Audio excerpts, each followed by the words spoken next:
Welcome and thank you for joining me. My name is Jerry Oginski. I'm a medical malpractice and personal injury trial lawyer practicing law here in the state of New York. Today's topic is about pharmacy errors. What are they and what do you need to know? When a pharmacy error occurs, it can be deadly, and here's why. A doctor prescribes medication to you specifically for your particular problem. In the event you are incorrectly given a dosage that is wrong, whether it's too high or too low, you may suffer significant consequences as a result.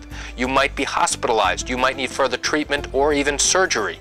Now, the problem is, what do you do about it and what do you need to know? How do pharmacy errors occur? They typically occur when the pharmacist is given the doctor's prescription and they now must interpret what the doctor wrote.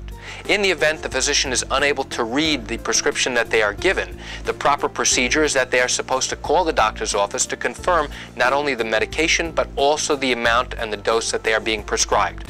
In the instance where the medication interpretation is incorrect and you have now received an improper dosage, the question is, what damage have you received as a result of that improper dosage?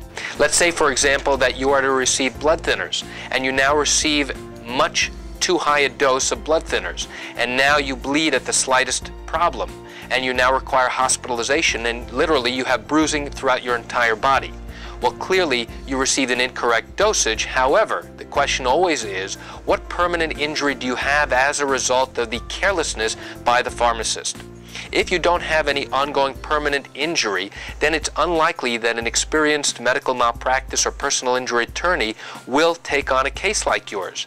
Now, that's not to say that you don't have a valid case. It simply means that the extent of your injuries and damages may not be significant enough to justify an attorney taking on your case.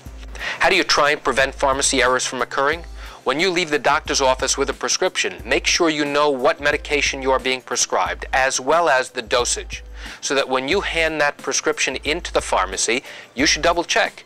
Make sure that they are aware of the particular medication as well as the dosage. And when you pick up your medication, double check to make sure that you receive the correct medication and the dosage. And that's it for today's video tip. I want to thank you for joining me. I'm Jerry Oginski. Have a great day.